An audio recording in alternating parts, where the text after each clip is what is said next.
रामेश्वर कॉलनीतून निघालेली माता सप्तशृंगी पालखी मिरवणूक व पदयात्रा वणीगडाकडे रवाना। नाशिक येथील वणीगडावर सुरू असलेल्या चैत्र नवरात्र यात्रोत्सवानिमित्त जळगाव शहरातील जय अंबे ग्रुपतर्फे भाविकांची पदयात्रा आयोजित करण्यात आली। गेल्या 16 वर्षांपासून नियमितपणे चैत्र पौर्णिमेच्या निमित्ताने ही पदयात्रा काढण्यात येते। यंदाही रामेश्वर कॉलनीतून पदयात्रेला सुरुवात करण्यात आली।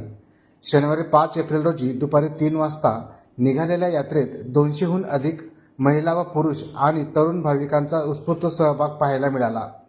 डीजेच्या तालावर सप्तशृंगी मातेच्या गजरातील भक्तिगीतांवर भक्तांनी टेका धरत भक्तिमय वातावरण केले होते।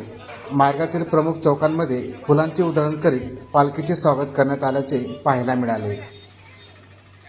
जय माता दी।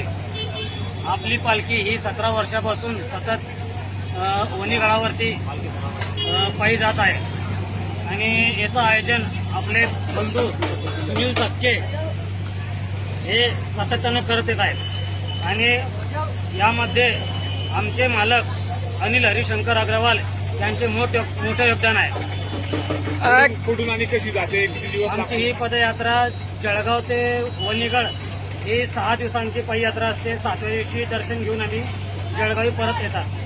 किती याच्यामध्ये महिला भाविक आणि पुरुष भाविक सहभागी झाले आहेत आणि ही कुठून सुरुवात होते? याची सुरुवात आमची जळगाव येथून रामेश्वर कॉलनीमधून सुरुवात होते।